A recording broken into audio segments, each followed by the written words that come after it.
God came to earth and said, would you like to know everything instantly all the time? And we're like, yes. It's pretty clear at this point that social media is having a deleterious impact on the mental health of the younger generation. American kids now spend 5 hours a day just on social media. These technologies that are supposed to bring people together, they end up making them physically separate. People have had enough. My guest today is Jonathan Haidt. Jonathan is a social psychologist at NYU, and he's a leading voice in understanding the complex interplay between technology and childhood. Why is it that we're all giving our kids phones at such an early age? We're afraid that they will then be left out. If a system is held in place by the fear of missing out, and we can all get out together, then we give them back childhood, we give them back play, we give them back each other. In Jonathan's latest work, The Anxious Generation, he examines the ways in which social media is fundamentally altering how children grow, how they interact, and perceive the world around them. Jonathan's work is vital, and his message is loud and clear. The time for action is now. At what age can I, as a kid, tell this company about all my likes and hopes and fears, and they can take the data, they can sell the data, they can market to me? Do parents have any control over this? The most effective thing you could do to help your kid would be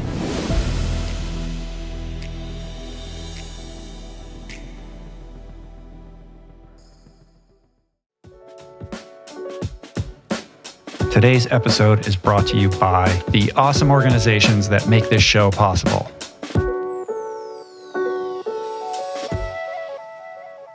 So nice to meet you. Thank you for doing this. I've been looking forward to this for a very long time. So much to talk with you about. And I was thinking about you the other day. I had to go to Palm Springs, and I'm approaching Palm Springs, where there's like windmill kind of, I don't know if you've ever driven out there, but there's like a windmill farm, and there's a bunch of billboards. And I saw this billboard, and it said, less social media. And I thought, oh, right. I know John is behind this art campaign where there's billboards and posters and installations that are furthering this anxious generation message. And I thought, that must be him. And then there was another one, and then there was another one. And it culminated in this billboard that was painted with all this kind of groovy street art. And it said, more Snapchat. Yeah, I've heard about this. And I realized that Snapchat so is like, hypocritical, this so tells you sneaky. everything that you need to know about tech buy-in, That's right. awareness of the problem, and, the lack of enthusiasm that the corporate conglomerate social media companies have around this issue that everyone is aware of and is excited about because of this book. This is I think you're everywhere all of a sudden. This book is, immediately like this sensation because it gets right to the heart of this thing that we're all thinking about all the time. Yeah. Thanks so much, Rich, for having me on. We were at a tipping point, even if I didn't write this book. And I just had the very good fortune that I kind of rushed through, writing the book, and I felt like I had to get it out soon. It just happens to come out just as America is ready to tip. In Britain, they actually tipped last month. In Britain, the parents are rising up. People have had enough. I've been studying this intensely since 2019, but a bit before then. In 2019, it seemed pretty clear that the phones are doing a number on the kids. There was an academic debate. I couldn't prove it, but I was making the case along with Jean Twenge. And then COVID came in and confused us all for several years. What kids really needed before COVID was a lot less time on their screens and a lot more time outside playing with each other. And then COVID came in, and what American kids and kids all over the world got was the opposite. A lot more time on their screens, a lot less time playing with other kids face to face. And it became clear by 22, 23, the kids are really a mess. I mean, the mental health is horrific. But what Jean Twenge had shown, what I've been showing, is that COVID actually didn't make things a lot worse. It's been getting worse and worse since 2012. Something happened in the early 2010s. Mental health fell off a cliff for those born after 1996, not for those before. And what we're trying to figure out is what on earth happened and how do we roll it back? So what did? There was this period of time between 2010 and 2015 that created this inflection point that is impacting most profoundly Gen Z. So walk us through what those inflection points were. So I'll start in the 1990s because that's when most of us got our first look at the internet. And it was marvelous. It was miraculous. It was as if God came to earth and said, would you like to know everything instantly all the time? And we're like, yes. And So, I certainly was a techno optimist. I first used, Alta Vista in 1994. And in the 90s, we thought that the technology, the internet, was going to knock down tyrants, going to be the best friends of democracy. So most of us are very positive about these developments, and it really was amazing. And then we get the early social media, 2003, 2004, MySpace, Facebook. They're connecting people. It's all so amazing. You get, Uber and Amazon, totally amazing. 2007, the iPhone comes out, and it's not at all harmful. It's a digital Swiss Army knife. You pull it out when you need a tool. So everything's great until, 2010 or so. The mental health of teenagers is fine. It's stable. It's actually getting a little better in some ways compared to Gen X. And then between 2010 and 2015, everything changes. The technological environment changes, and with it, the mental health. And what we can discuss later, the evidence on whether it's causal, but at least it's incredibly well correlated. What you have to see is that in 2010, of course, kids were on their phones all the time. We all talked about how they're always texting, but that's all they could do. They could text and they could call. That's what a flip phone does. That's it. They didn't have high-speed internet. They didn't have front-facing cameras. They didn't have Instagram. They just used their phones to connect. It's okay. Over the next 5 years, that's when everybody flips over to a smartphone. So by 2015, 70% of American kids are now on a smartphone, mostly an iPhone. Most of the girls have Instagram, front-facing camera, high-speed internet, unrestricted data plan. And so now you could be online literally all day. Today, like in 2024, about half of American kids say that they are online almost all the time. This is what's so devastating. Puberty is this really important period of child development in which the brain is rewiring based on input it's getting.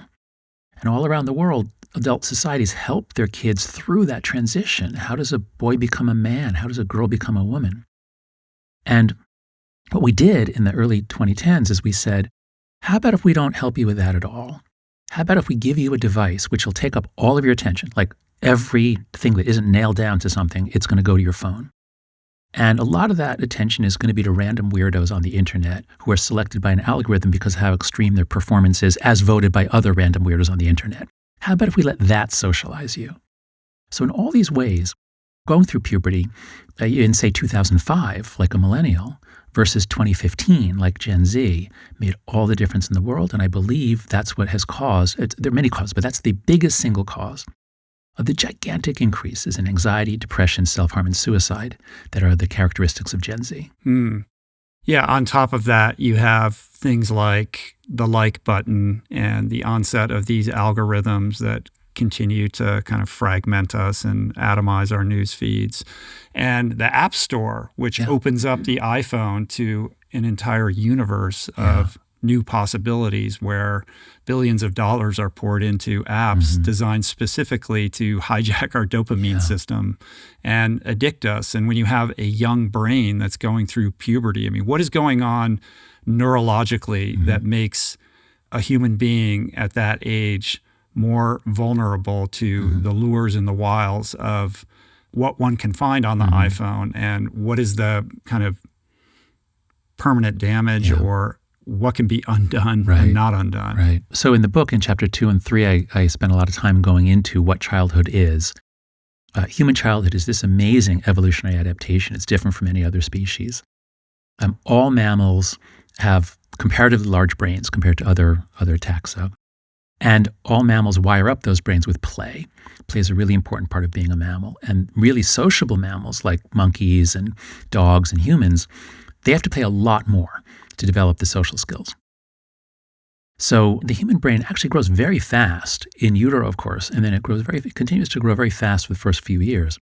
But it reaches 90% of its adult size by the age of 6. So after that, it's not like, I want my child's brain to grow larger. No, it's not going to grow much larger. It's rather the brain grows this huge profusion of neurons and synapses that it doesn't need. It's just like, let's make a lot of them. And then from age 6 to around age 18, 20, sort of the ending part of puberty, the name of the game is not growth. It's more pruning and trimming. Let's delete stuff.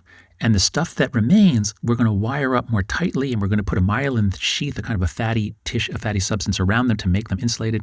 So if you think about it, more like, let's put all the supplies up there in the head by age 6. And then let's turn the child loose. That's when kids really want to go out and play. That's when they can take on all kinds of responsibilities. They can take care of the farm animals. They can go on errands.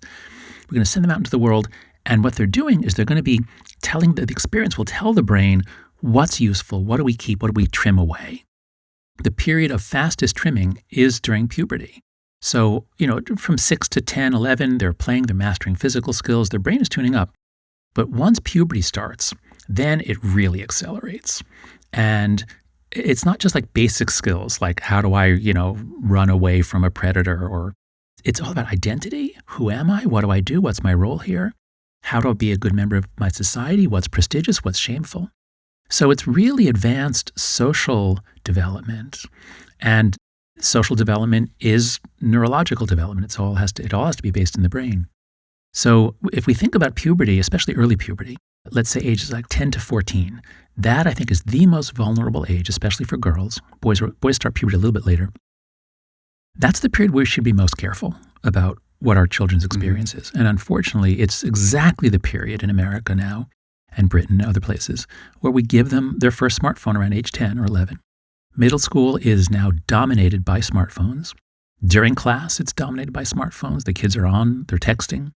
And so in so many ways, we have abdicated our responsibility to help our kids tune up their brains. We've turned it all over to the phone. Mm-hmm. And while COVID may not be the proximate cause of this, it certainly accelerated it or exacerbated it during that period of time. But on top of that, we also have the downsizing of kind of after-school programs and all kinds of other outdoor activities or community-based programs that were more part and parcel of our childhood that seem to have gone the way of the dodo. Okay, well, let's talk about that. Where did you grow up, Rich? Outside Washington, D.C. Okay, in a suburb? Suburb. Okay, at what age could you ride your bicycle around and go visit your friends? I mean, super young. Second grade, third grade, 7 or 8? Out all day, be home by dinner. That's right. That was the universal thing. And you and I grew up during a crime wave. There were drunk drivers. There was crime. In the 90s, things got really safe. Crime plummeted, drunk driving plummeted, Mothers Against Drunk Driving, we locked up the drunk drivers. So when you and I were young, and this goes back, literally millions of years, kids are not in adult supervised programs, they're on their own. And that's absolutely crucial for developing independence. We want our kids to be self-supervising, self-governing, so that they don't have to have someone telling them what to do. But in the 90s, we began locking them up, supervising them, saying, we can never let you out alone because there's a microscopic chance you'll be kidnapped, but it looms very large in my mind because I just read a story in some newspaper about it, which is called the availability bias in psychology. And it's on the side of all our the milk cartons. That's right. That's right. The book is focused on the Great Rewiring, which is 2010 to 2015. But there's a really important backstory, which is the more gradual loss of childhood independence, loss of trust in children, and loss of trust in each other. That turns out to be one of the main reasons we locked up our kids, was we started thinking every adult is a potential child molester. I can't trust my kid with anyone. I have to supervise or just, very limited number of people that I'll trust. Whereas when you and I were growing up, during the crime wave, adults generally had the sense that if a kid falls off his bicycle, and is hurt, and you see it, you would call their mother. You'd say, well, what's your phone number? We all knew our phone numbers. And that kind of went away in the 90s as we lost trust in each other. And that's part of why we clutched our kids so close that we don't let them develop. Mm-hmm. And the irony being that we're hyper or overprotective of our kids in physical spaces and completely underprotective in this digital space, which is, we're discovering is far more dangerous than the imagined threat in the physical world. That's right. And that's why I started off by talking about the incredible techno optimism that we all had in the 90s and the 2000s, because we thought this stuff is so amazing. And we saw that even back in the 80s, kids who played with computers, and we called them geeks and nerds, wow, they're starting companies now. They're doing amazing things with this new technology. Hey, there's my kid playing with an iPhone. Maybe he'll grow up to, start a company. Maybe he'll get smarter and more technically skilled. But that didn't happen. We have all this techno-optimism. We think computers are good for our kids. We think, we need to get computers to every kid. in the 90s or early 2000s, it's terrible that the rich kids have computers, but the poor kids don't have them. We have to have every kid have a computer. And of course, the tech companies, they want to come in, they want to give kids a Chromebook, get them using our operating system. So we let this happen because we thought, well, it looks like it'll probably be good for them. And there was no data on that. And we weren't really collecting any data. And we just let the devices take over childhood. And it was only just before COVID that we really began to notice. Mm-hmm. But then COVID came and confused us all, and we lost a few years. Now that COVID has receded, now I think everyone sees the wreckage. And that's why you opened by talking about how it feels like, things are changing, everyone sees it. Yeah, now that COVID has receded, we all see the wreckage. Mm-hmm. Mm-hmm. Yeah, I'm trying to remember the feeling that I had when the internet was brand new. And there was this sense of possibility and this excitement. And it's hard to judge ourselves against the optimistic promise that the internet held at that time. Like, how could it be a bad thing to connect everybody and to have access to information in this way? This can only make the world a better place. That's right. The irony being that hyperconnectivity is driving loneliness and depression and self-harm and suicide and all the like. So in this thesis around this great rewiring, like what are you've identified kind of 4 key harms that are at play here. Yeah. Yes. So this started off, I was going to be focusing, I thought, on social media and girls, because that's where the data is clearest. But as the story unfolded, as I went more into childhood, I realized I need a separate chapter for girls. I need a separate chapter for boys. But there's a bunch of things that are hitting everyone, and adults as well. So I ended up calling them the 4 foundational harms. They are social deprivation, sleep deprivation, cognitive fragmentation, and addiction. So just very briefly, American kids now spend 5 hours a day just on social media. That's mostly TikTok, YouTube Shorts. It's the short videos.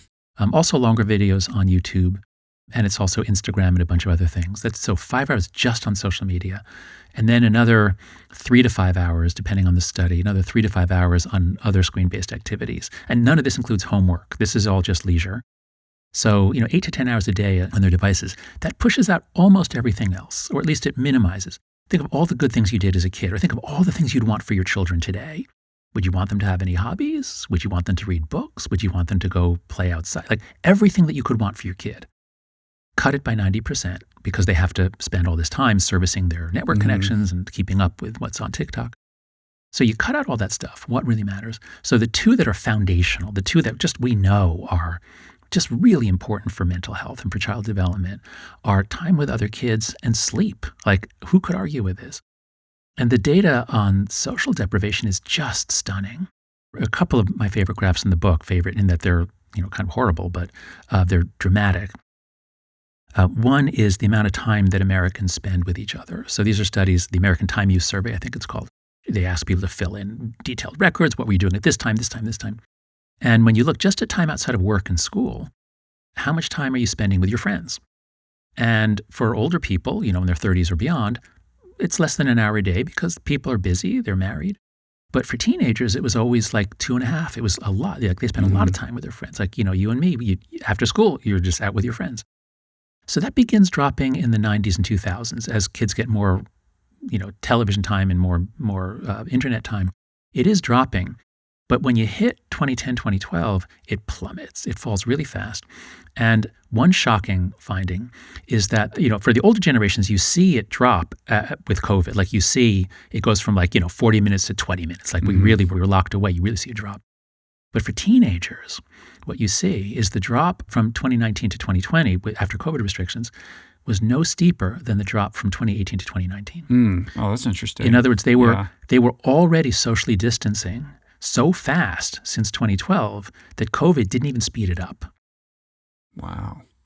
Yeah, you would have thought that COVID would have been this pattern interrupt that we didn't recover from, and that would be particularly acute for a teen, but to understand that it was already at a plummeted state at that point and hasn't recovered, right? That's right. No, that's has it plateaued or does it continue to go down? So I don't know because we just, it takes a while to get the data. So here we are in 2024. I don't have data for 2023. We have data for 2022. Some data is coming in for 2023. So we can begin to see the rebound from COVID. But on the time use study, I haven't seen it. Yeah. But right, that would be an interesting prediction. If adults went down and then they go up a little bit, that's what you'd expect. So my prediction would be that teenagers who went down so far, they're not going to bounce back up. Because it's not as though, oh, COVID's gone. Hey, after school today, how about if I come over to your house? Like, I don't think that's going to happen. Because they've acclimated to a different way. They've acclimated, and for boys, they literally can't go over to each other's houses if they want to play video games. Yeah, they have to be in their own pods for that's that. right. They have to have their own equipment in their own house. So these technologies that are supposed to bring people together, they end up making them physically separate. So the social deprivation piece, the sleep deprivation piece, they're relatively self-evident. Right. I would like to know a little bit more about this attention fragmentation idea, this idea of being constantly distracted and having to kind of toggle switch your brain because things are happening so fast. That's right. We all think that we can multitask, but the research has shown for decades and decades, if you try to do two things, you'll do each of them less than half as well. Like there's a net loss from the transfer cost. So multitasking is a bad idea. With our phones, the temptation is always to multitask. That's just one piece of it. The even worse piece is the notifications and interruptions. So when the iPhone came out in 2007, there were no push notifications. There was no app store. It was just a set of tools that you could pull out when you wanted. As you said before, you get the retweet button, the like button, things get much more viral. Now it's like urgent thing. This thing's blowing up. You need to know about it. Apple introduces, I think it was called software development kits, which allowed any other company to create an app. And this is transformative because what now happens is kids are now carrying this thing, beginning by 2010, kids are carrying a portal by which any company can reach your child. Any company can send them notifications. I mean, if they've downloaded the app, just once they download an app, it's like they're giving permission to this company. Hey, you can interrupt my child whenever you want. Oh, you think there's breaking news? Oh, you can get 10% off on this thing. Oh, somebody said something about you. So we've created these incredible interrupting devices, which all of us are struggling with, right? I mean, we adults, I don't use my phone that much because I'm always at a computer. And I've shut off almost all notifications. That's really crucial. You have to shut off almost all notifications, other than like Uber, a few things you need to leave on. But it's hard for me to focus because if I'm doing something which is hard, part of my brain says, what's the weather going to be? Oh, let me go check that. Yeah. Let's get a little, And then it's 40 minutes later for you to get back into that state where you can do your writing or your work. But you and I have fully developed prefrontal cortices. That's what happens in mid to late puberty, is the brain kind of rewires from the back to the front. And it's not until late teens that the prefrontal cortex, which is the seat of executive control, decision-making, self-control, those aren't really baked in until late teens. That's why young teens are so impulsive. And so to have the neurons, like imagine these neurons like trying to seek each other out, like which way do we grow? What should connect? And instead of having normal human experience where the job will be done pretty well, you throw in, this like giant dance party and all kinds of extra dopamine and, not much sleep. Like it's going to affect neural development. And on the addiction piece, if there's one thing we've all learned, like I'm in recovery, I'm part of that community, but I think now that everyone has a smartphone, I think everybody has a better understanding of what the feeling of addiction is because we all have that pull or that lure. We can't put it down. Whenever we're bored, we just can't help but look at it. But what is particular to the pubescent mind when all that myelination is occurring and those neurons are trying to figure out where to connect? When you introduce this thing that really does, hijack that dopamine system, what is it doing to that process of the developing brain? That's right. One of the revelations that, Frances Haugen brought out thousands of pages, screenshots of internal Facebook communications. And one was a seminar or a document or something prepared by some Facebook staff for other Facebook staff on teen brain development. And it goes into how the emotion centers are very active and those are developing early in puberty, but the prefrontal cortex is much later. And so there's this period, which is really the sweet spot for social media, which is especially teenage girls, 13 to 17, very, very heavy users. There's a sweet spot for them in which the emotions are intense and the social concerns are intense. They really want to know what people think about them, but they don't have much self-control. They don't have the ability to say, no, I need to do my homework. I'm not going to check Instagram right now. And so they know that's the vulnerability, and then they go for it. Again, they're not trying to harm kids, but they are trying to win the race to keep their attention. Mm-hmm. So for all these reasons, this is why I say one of the most important things we can do is raise the age at which anyone can open a social media account. I think it should be 18 in terms of health, but my goal is to give us clear norms that we could reach. So I say 16. If I said 18, I don't think we could achieve it, but 16 I think is achievable. So no kid should be on social media until they're 16. Let's keep going on the addiction, because I actually have a question for you. So there's a debate in the academic literature. I've been warned to be careful about using the word addiction for smartphones, because the addiction research community, it's clear, obviously, heroin, nicotine, they're very well understood neurochemical systems that involving dopamine neurons. So chemical addictions are very well understood. Behavioral addictions, some people apparently say you shouldn't call it addiction. You should call it compulsive use or problematic use. To me, it sure looks like addiction if you think that slot machines are addictive to some people, not most, but to some people. This seems very much like that. But I'd love to hear from you, because you certainly have experience with chemical addictions. Would you mind first tell me what were your chemical addictions? Alcohol, the main one, is the main one. So what do you think about the similarity or difference? My thoughts on this have evolved. Like I'm sort of indoctrinated in 12-step and AA, and that has a very kind of rigorous definition and philosophy around what is an addiction and what isn't. But over many years, I've really expanded what I would categorize as addiction. I think it lands on a much broader spectrum than we understand it to be. And when I got sober, if you were an addict or an alcoholic, that meant you were a gutter drunk or somebody who couldn't pull a needle out of their arm. But I think that we all fall somewhere on that spectrum, and some people only have the slightest dusting of addictive, compulsive. When you get to the far end of the spectrum, compulsivity and addiction start to look like the same thing, and maybe they are. But, as you slide towards more compulsivity and your decision tree becomes narrower and narrower, it starts to look more like what's at the other end of the spectrum. So I have a very liberal definition of addiction, and I would say that what you are talking about squarely falls within that, whether or not that's going to show up in the DSM. Right. Okay. So we're exposing our kids to something that can addict a lot of them. Now, I get pushback from some other researchers, which is all good and healthy. This helps us all get closer to the truth, especially on video games, who say that, no, video games are good for kids, and they cause some benefits and eye-hand coordination, things like that.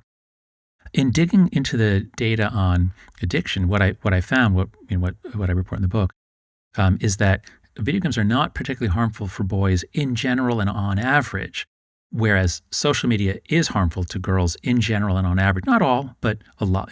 But the thing to watch out for is that for both, what we find is somewhere between 2 and 15%, depending on the criterion, count as having either addiction or what's called problematic use or compulsive use that interferes with other important domains of life. So, even if you want to take a very, generous view and say, most kids are not addicted, and that's true, most kids are not addicted to their phones, most kids are not addicted to social media, addicted to video games. But if it's like 10%, if it's like 5 or 10% are kind of addicted, that's unbelievable. Like, we would never, ever let our 10-year-olds do something if we thought it was like, Russian roulette. You have a 1 in 10 chance that this is going to become something that damages your life and possibly changes your brain development and sucks up most of your adolescence, so you're not going to do anything else.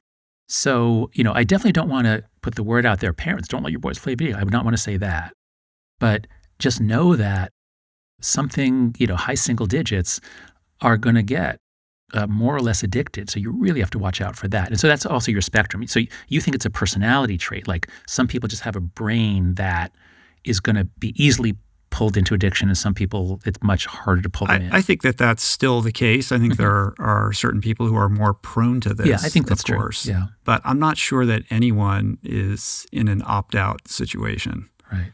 They just haven't found the right behavior or the right substance. Well, okay, but that also brings up the possibility that maybe what's happening here isn't exactly addiction, it's just being trained. And so if you want to train a dog... Right, some reward system in your brain. That's right. Yeah. We all have the reward system in the brain that runs especially through dopamine neurons, which don't just make you feel good. I mean, people commonly assume like, oh, you eat a piece of chocolate, you get dopamine, that feels good, reward. But dopamine has this interesting property that it's not just like, oh, you did good. It's immediately linked to the motivation to get more. It's like, oh, that was good, I want more. Oh, that was good, I want another. And that's why, if you have one potato chip, it's not just like, oh, yummy. It's like, I want more, give me more, give me more. And so I think this raises the possibility that even if you are almost immune to chemical addiction, well, nobody's immune, but if you're on the end of the spectrum that you laid out, if a system is designed so that it can train you the way a dog trainer trains a dog, it can give you little rewards for if you do something. Oh, you added something to your profile, a little reward. Oh, you had a good post, little reward. It's possible that all of us can be trained by operant conditioning to do these behaviors. And then we watch our hand moving and we say, but I don't want to do that. Why do I keep doing it? Why do we keep doing it? Because our brains are pattern matchers, and then we have this consciousness sitting on top, and the consciousness says, what the hell is going on down there? If you're like me, never without a water bottle, let's get it right, people. Allow me to rock your world with my new favorite toy that's actually not a toy at all. It's a non-negotiable essential. CAMELBAK's Podium Steel 100% leak-proof water bottle. Emphasis on leak-proof. For all you gearheads, this is built for the bike, but honestly, this simple but elegant stainless steel contraption is built for anything and everything. It keeps whatever you put in it cold for hours and straight up goes everywhere I do. For all you weight weenies out there, CAMELBAK actually also offers an ultra lightweight titanium version. Very beautiful. Shall we level up? Yes, we shall, because right now, CAMELBAK is offering an exclusive discount just for you, all my people. So stop what you're doing and type up camelbak.com, sign up with your email, and use my code RichRoll for 20% off your entire purchase at checkout. Or you can click the link in the description below. Let's talk a little bit more about the differences between boys and girls. You have all these graphs throughout the book, many of which are just hockey sticks, basically. But not in every case, but I would say in the vast majority of the cases throughout all of these graphs, it's much more extreme in the case of young girls than it is with boys. Yeah. So the way to think about it is that on any behavior related to anxiety and depression, those are internalizing disorders, you're always going to have girls and women being higher than boys and men in terms of the mean, in terms of how high the line is. That's always the case. The one big exception is that when you look at completed suicides, when you look at actual deaths, boys and men are much higher than girls and women. And that's always been the case. Boys and men tend to use irreversible means. They tend to use a gun, in America at least, or a tall building. Whereas girls and women have many more suicide attempts, but they tend to use reversible means. They tend not to end up killing them. So the urge to suicide, the thinking about suicide is different in boys and girls, and suicide is especially a plague that is destroying boys, but it's both of them. So that's just the background. When we look at the rate of increase, what we generally find is that things were pretty stable in the 2000s. Their lines aren't really going up or down. The suicide line, as I said, is going down somewhat. And then everything goes up. What we find is that the sharpness of the upturn is much more for the girls.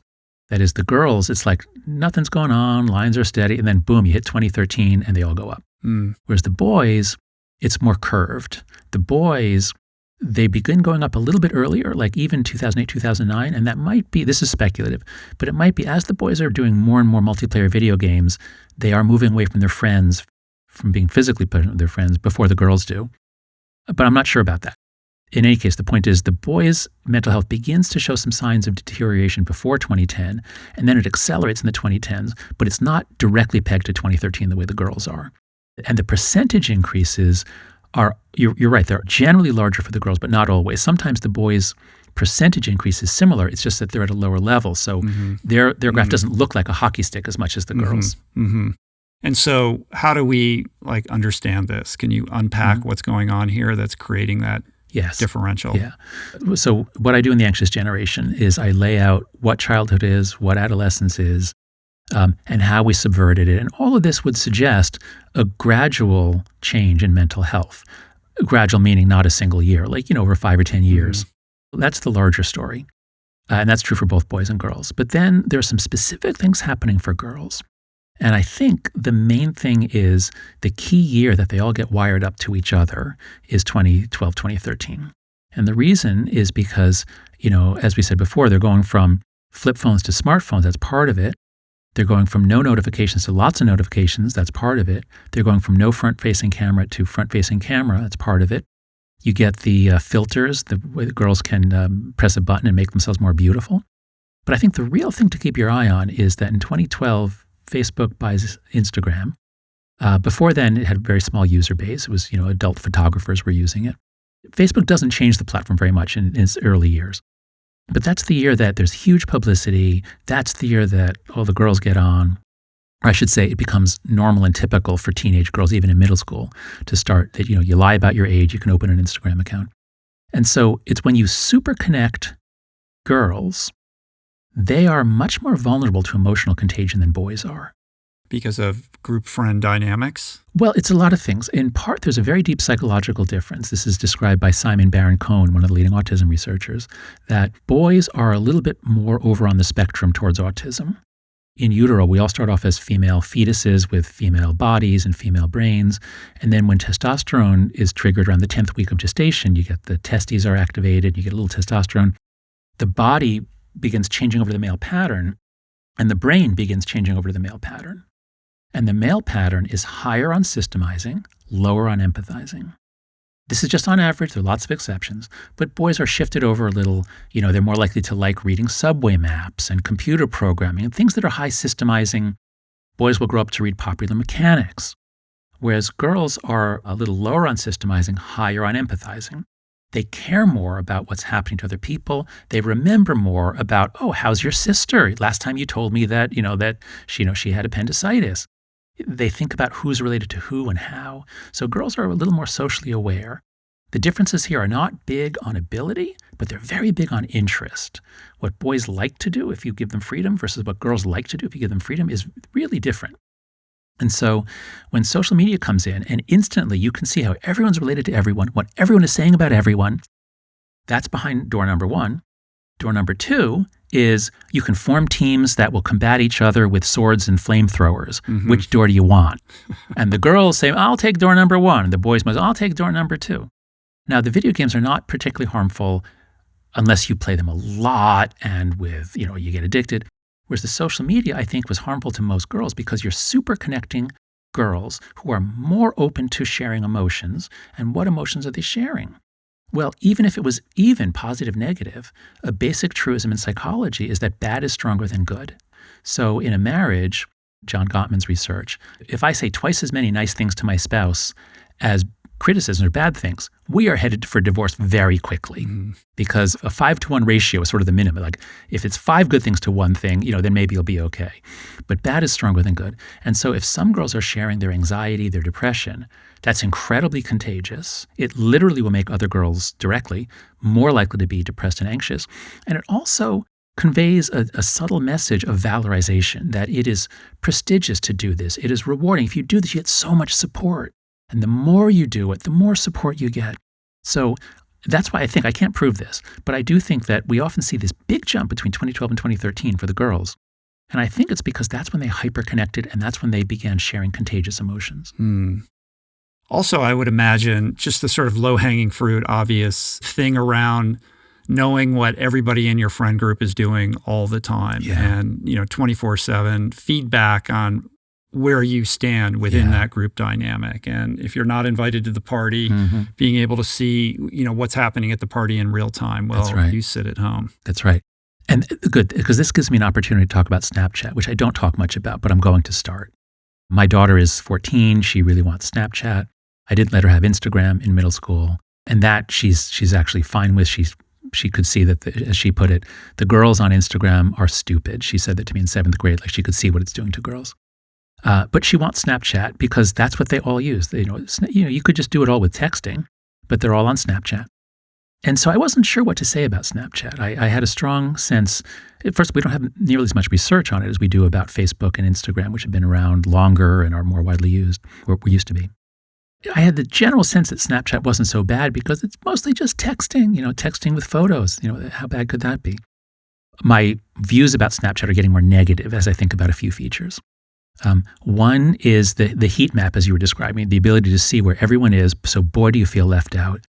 Someone was just telling me, his son threw a party and he promised it'll only be about 15, 20 kids. 200 or 300 showed up because once they could see that everyone was there, everyone went. So this sort of mob dynamics, a desperate fear to not be left out. So that's bad. Another thing that's really bad about Snapchat is the streaks.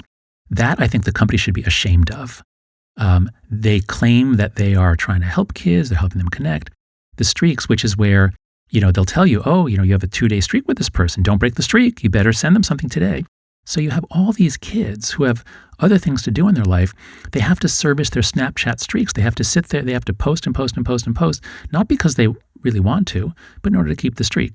That's an example of a feature that is only done to addict and compel them to stay on. It is an evil feature. Snapchat should be ashamed of itself. It should drop that feature. It's just bad for kids. That's one. Just this morning, I read another article. In the Wall Street Journal has been great on this, on really tracking down what the social media companies are doing to our kids. A feature I didn't know about. They now show you everyone's social world like a solar system. Have you heard of this? Do you know about this? I hadn't heard about it either until this Wall Street Journal article this morning. So apparently, if you are a paying subscriber, apparently you can pay $4 a month to get the premium service.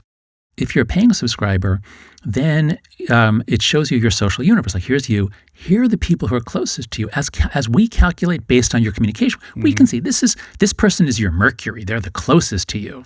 And this other person, she's Neptune. Okay, so you get to see that for yourself. You get to see it for everyone else. And so you can see that this person that you thought was your best friend, actually, it's Maria who's her Mercury, and I'm her Mars. Like, I'm out where Mars is. Like, wait, what's going on?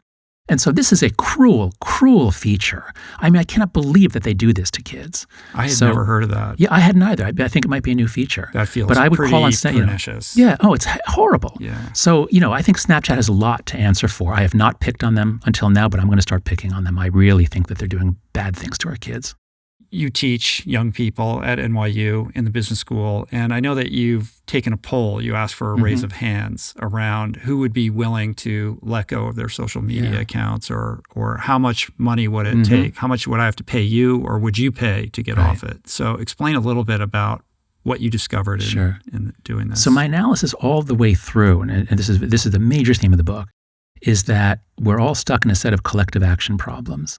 That people are on it not because they like it, but because they feel like they have to be, and because everyone else is. So it's social scientists have studied these for 50, 100 years. Collective action problems like the commons problem. That's the center of my analysis. There was a great study published, it's a working paper. It was put online last October by some faculty at the University of Chicago. Leonardo Burstin is the lead author.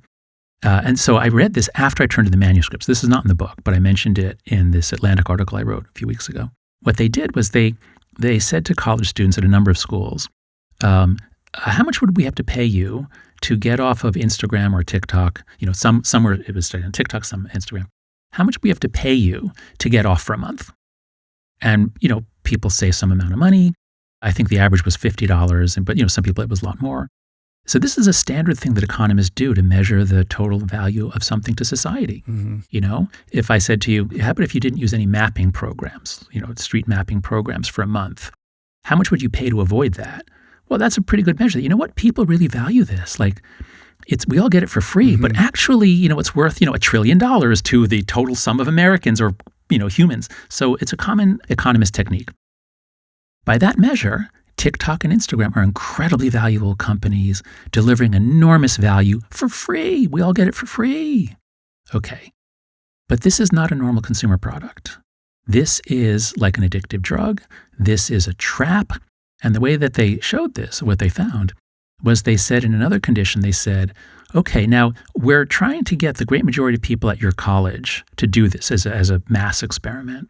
How much would we have to pay you to take part in that? If we can get almost everyone else off, how much would we have to pay you to get off? I don't know if they did a fill in the blank or if there was lots of choices, but it went from like, you'd have to pay me X dollars to I would pay X dollars to do it. And so what they found was that then people reverse. College students say, oh, I would pay you for that. I would love to get off. If we could all get off it, then I'd love to get off it. And so I thought this was amazing because it really shows in econometric terms just how devastating this, TikTok, look, TikTok and Instagram, obviously they create value for creators, for business. I'm not saying they're net drag on the economy overall. But if you really look at the way they suck out the attention and the happiness of so many people, it's possible that these things have a gigantic negative value to society. So I read that article, and then I checked it with my students at NYU Stern, and I found the same thing. I did it in a very simple format. What I did was I first asked them, I said, how many of you watch Netflix at least once a week? All hands go up. How many of you would rather that Netflix was never invented? You'd rather live in a world with no Netflix? 0 hands go up. Because Netflix is stories, and they're really good. They're high-quality stories. People sometimes watch too much of it, but they don't say, I wish this was just never invented. Mm-hmm. Then I said, okay, how many of you check TikTok at least once a week? Not all hands go up, but the great majority of hands go up. I say, just those of you who use TikTok, how many of you would prefer that TikTok was never invented? Almost all hands went up. And I say, well, so why don't you get off? They say, we can't because everyone else is on. We have to know what videos and trends are they talking about. It used to be Instagram, I think, was the most harmful program. I think that really did a number on girls in the early 2000s. TikTok only became super popular a little before COVID and during COVID. So we have very little data on it. I can't say, we have studies proving that TikTok is doing this. But from what I've seen about the earlier part of the Great Rewiring, I suspect that TikTok is the worst yet. Mm-hmm. I mean, its reach, its power to train, its power to reinforce, its power to shape beliefs. So I do think TikTok is an unrivaled danger to our kids. The collective action problem being that as much as you want to get off it, you're just not going to because everyone else is on it. And mm-hmm. the solution, therefore, or the responsibility for solving this problem can't rest on the shoulders of the individual. Mm-hmm. We need to look to governments, to civic organizations, schools, mm-hmm. the tech companies themselves. This is sort of like the last third of your book, all of these solutions that we should be talking about mm-hmm. and enacting to counteract mm-hmm. what we're seeing. So talk a little bit about what those solutions are. And you're optimistic about this. I am optimistic that we can change.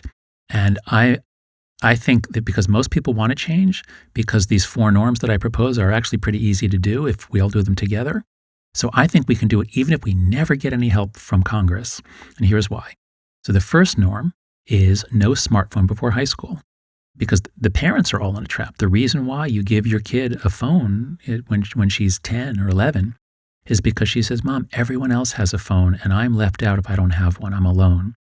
So that really breaks everyone's heart. We give in because everyone else gave in. So, but if we can set a clear norm, how about if we just don't give a smartphone till high school? Let's rip this nonsense out of middle school. Give them a flip phone. That's okay. Because, I understand you need to be able to text them about pickup or about after-school activities. I'm not saying go back to the way you and I were raised when we didn't have phones on us all the time. But the flip phones didn't seem to have harmed the millennials. So give them a flip phone or a phone watch, just like an Apple Watch. A lot of parents are telling me they're having good results there. So that's the first norm. That would at least let the kids get through early puberty before moving their entire lives online. But that's still on some level an individual action item. It's a decision made by the parents, not by systems. No, well, that's right. That's right. But this one, I don't think it would make any sense to have a law saying you can't give, if you want your kid to have a smartphone, you can't. In Britain, they're talking about that. There's some proposal for that, but that we could never do that in America, and I wouldn't want us to. So that can be done as long as, it would be helpful if the school gave guidance, and we'll get to that in a moment. So no smartphone till 14, no social media till 16, and that's what the new Florida law does, which I think is fantastic. That was the original law, was just you can't open a social media account until you're 16. There was pushback. There's a libertarian argument that, who are you to tell me how I can raise my kids, which is fine with me. The Florida law does allow 14 and 15-year-olds to open an account if they have their parents' explicit permission. And I'm excited to see if that law forces the companies to finally develop a parental permission format. At present, kids can go anywhere, Pornhub anywhere, no parental permission, no age verification, nothing. And that law is relatively toothless until there are protocols set up on the tech platforms themselves, right, to verify identity? Yes, that's right. But we have to force them to do it because they desperately don't want to. It's going to be hard for them. They're going to lose a lot of customers. Their user base will plummet because a lot of them are bots. They're not real people anyway. A lot of them are children. So anyway, the second norm, no social media till 16. The third is phone-free schools. You might tell your kid, no, I want you to lock your phone in your locker and not have it on you during class. But if everyone else is texting, then you have to be texting, otherwise you're left out. That seems like the first order of business. It's the easiest, and perhaps the easiest one to implement. It is. This is the one I'm most excited about because that's the one that I think we're going to achieve this year, like literally in 2024. If you're listening to this podcast, if your kids go to a school where they're allowed to keep their phone in their pocket, please contact the head of the school and say, please make the school phone free. Our kids' education is plummeting. They're literally getting stupider since 2012. After decades and decades of progress going up, academic scores are dropping, not because of, COVID, yes, but it started after 2012. It's the phones. And I can tell you, the principals all hate the phones. The teachers all hate the phones. They just can't lock them up because some parents freak out and yell at them. But if we can get more parents saying, please, give my child 6 hours a day where they can attend to the teacher and to the other children. Because otherwise they come into school and they're just on their phones. Like they're on phone during class, they're on their phone between classes, they're on their phones at lunch. Like it's insane. Why bother going to school? So phone-free schools, that's a must. It's easy. There's no obstacle to it. There's no cost. I mean, it costs a little bit to buy phone lockers, but that's it. So that's the most powerful one that we can do right away. The final one is the hardest. The final one is we have to give our kids far more independence, free play, and responsibility in the real world. We have to give them back a normal human childhood where they have some independence to make small mistakes and take small risks. If we're going to cut back on screen time by, let's say 80 or 90% for middle school kids is my hope. I just made up that number. I should be more precise. But, we have to get rid of most of the screen use for at least through middle school and elementary school. We have to then give them not just something to do, we have to restore to them what a normal childhood is, which is a lot of independent play. And we have to give them chores and responsibilities. I mean, running errands, going to the store, these are great things to do. Kids today feel useless. This comes up in a lot of surveys. They say, my life has no purpose. Sometimes I feel useless. Sometimes I feel I'm no good at all. All of this starts really in 2012, 2013. And the more we let our kids be part of the family, do some jobs, run errands, the more they'll feel useful. Mm-hmm. So those 4 reforms, if we do those, I think we will not roll it back all the way, but I think we will, for the first time, see these rising curves. They're going to turn around. They're going to drop. The suicide rate will drop. The depression rate will drop.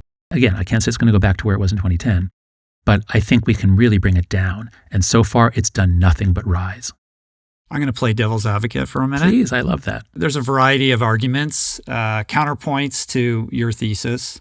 The first of which is that everything you're saying, I understand, but it's all correlative. There's no indication that social media and these platforms are causing the conditions that you're talking about.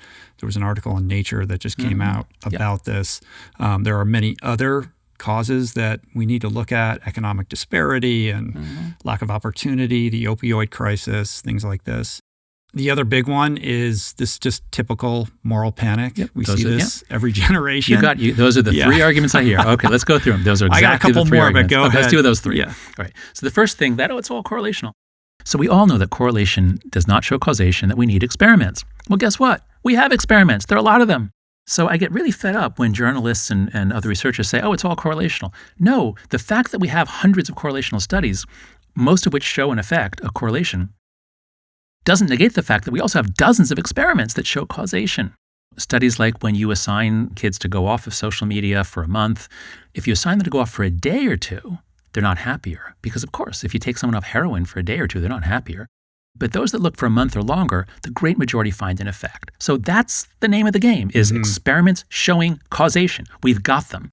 You go to my Substack, afterbabble.com. I have a whole post laying out, here's what we know from the correlational studies. Here are the dozens of longitudinal studies that allow you to infer causality.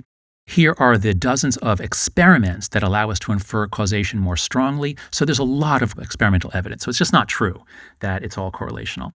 The second thing is that the skeptics, the ones who say that I don't have the evidence, they're using a standard of proof which is equivalent in the legal system to beyond a reasonable doubt. And that's what we use in science for our journals. We all review articles for journals. And we don't say, is this probably true, probably not true? No, we say, have you shown that this, statistically, that this is very unlikely to have happened by chance? That's the mindset we're all in. It's as though we're all, criminal attorneys. Like, you can't be convicted until overwhelming evidence. But we're in a public health emergency. You do not use that standard in a public health emergency. There's a disease spreading. It looks like it's cholera, but we're not 100% sure. Let's not do anything. No, we're not going to do anything until we are sure. Now, given that the things I'm proposing cost nothing and do no harm, the cost of doing nothing is enormous. And the skeptics are saying, they used to say it's all correlational and the correlations are nearly zero. Well, no, it actually, now there are experiments and the correlations turn out to be around, we actually all agree, it's around 0.15 in the data sets where you can infer it. For girls in social media, it's around correlation coefficient around 0.15. They used to say it's just in America, like if it was really the phones, it would be in other countries too. Well, guess what? Now we know it is in other countries too. It's in all the English-speaking countries. It's in Northern Europe. It's in the freest countries where the kids are not anchored in as tightly. It's a normal academic debate. You're right to raise it. This was just a review article that came out from Candace Odgers, who's a major researcher in the field. But I have responses to that on my Substack, and I'll write another one soon to really put it all together. That's one. What was the next one you said? Moral panic. Moral panic. So it is a moral panic in the sense that it looks superficially like previous moral panics. It starts with people making claims about what's happening. Parents get freaked out. The media picks it up.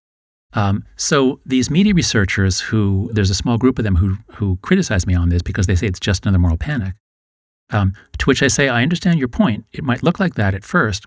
But if you think about The Boy Who Cried Wolf, the panics around novels in the 18th century and comic books and all these previous moral panics, the lesson of The Boy Who Cried Wolf is not, therefore, the wolf will never come. Well, the lessons actually don't lie. But the point is that, even if the first two alarms were false, there can still be a real emergency. And in previous moral panics, we didn't see suicide rates going up by 50%. In previous moral panics, we didn't see a sudden collapse of teen mental health.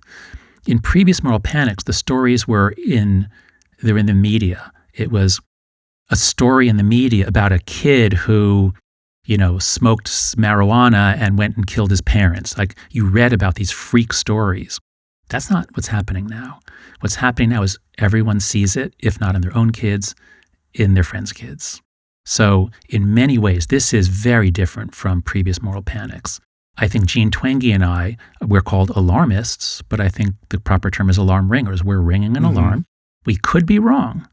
I don't think we are, and I think the evidence grows more and more that this is a major international collapse of teen mental health. Oh, and you said about economic. That was your third one, was what about what's called other cofactors, economic, gun violence, opioid crisis, all these other things that are kind of happening. Yeah, that's right. That's right. Those are all good theories for the United States. And if graph after graph shows that teen mental health collapsed in 2012, 2013, what about school shootings? The Newtown shooting, that was 2012. Kids have had lockdown drills. Of course they're anxious.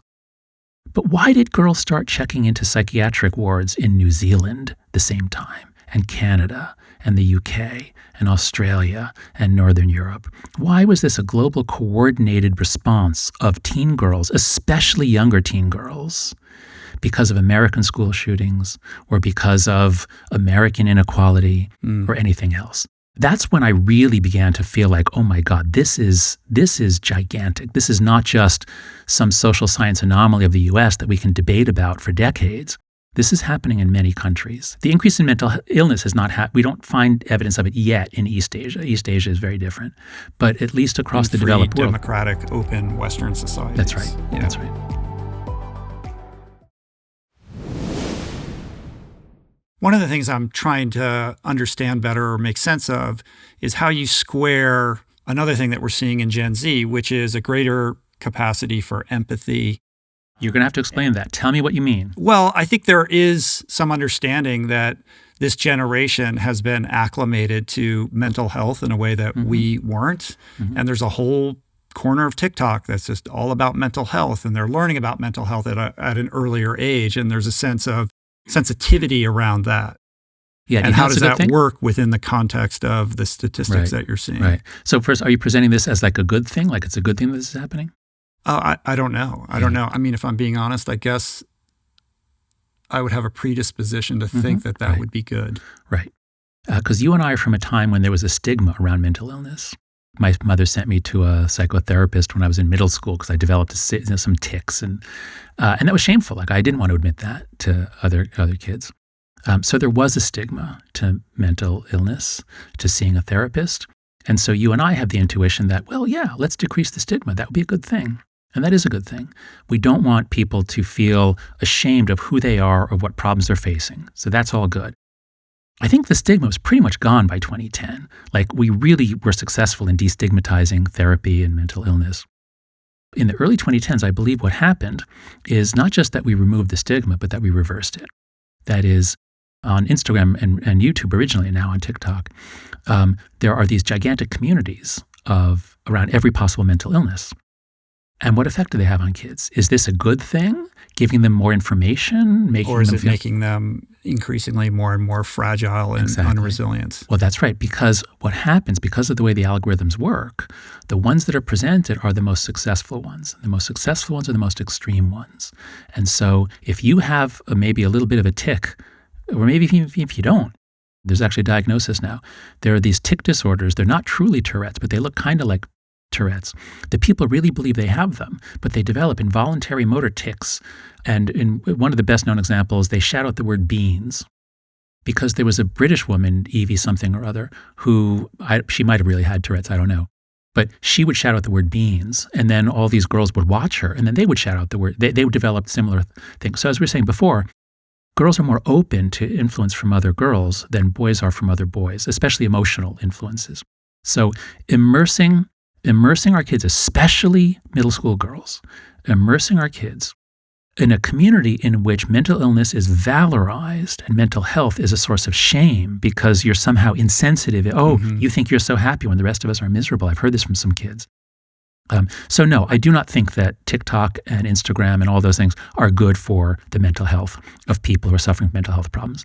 I think we're now seeing over-therapy, we're seeing over-psychologization, we're seeing valorization, we're seeing incredibly bad information spread around. So no, I think this is a really, really bad thing, what social media has done to the mental health community.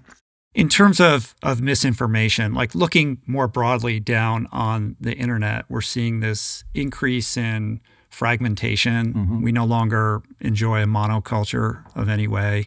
Misinformation out there. And there's also this rise in contrarianism, this idea that everything you've been told is a lie and this is what they don't want you to know.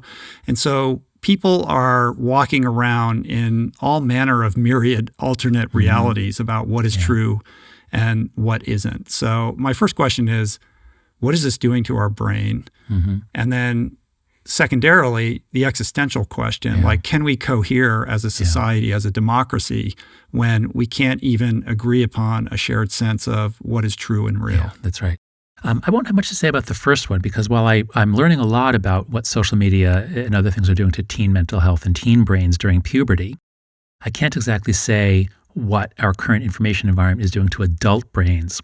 So I'm going to set that aside. It's alluring. It's attractive. When you come across that post and it's like, here's the thing, the secret thing, like we're going to click on that. And that's what, the internet traffics in. That's what's getting, all of the engagement. Yeah. So I'll make two points off the bat. One is we're a very tribal species. We love doing group versus group conflict. The great success of liberalism in the last few hundred years, I would argue, is overcoming that. Traditional societies cohered around shared blood, shared gods, shared enemies. And liberal democracies have been able to cohere around a set of procedures and processes for legislating and resolving disputes that leave us each free to construct lives that we want to live, and we can live together in peace and harmony with, with a lot of diversity. So all that stuff was really suppressing our tendency to tribalism. And I think once social media became super viral, again, in the early days, it was wonderful. It looked like a friend of democracy.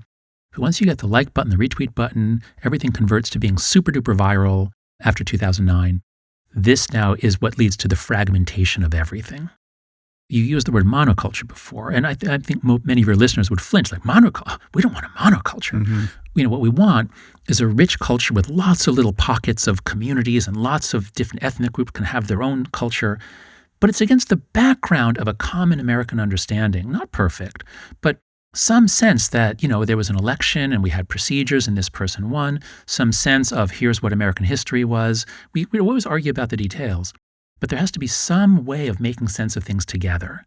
When the 9/11 attacks happened, we very quickly settled on the narrative that we were attacked by al-Qaeda. I think that was obviously true. There were some conspiracy theories, but they didn't go very far because this was 2001. We had the older internet, which was not perfectly made for conspiracy theories. I mean, they flourished, but it wasn't like it is now. It's only once things get super viral and super intimidating, especially Twitter, once you get people able to attack anyone, anytime, anywhere, an attack that could go viral and destroy the person's life, people get scared, so don't speak up as much. And when you get the moderates going quiet, you get what's called a spiral of silence. There's a West German political scientist in the 70s, I've forgotten her name, Elisabeth Noel Neumann, I think it was.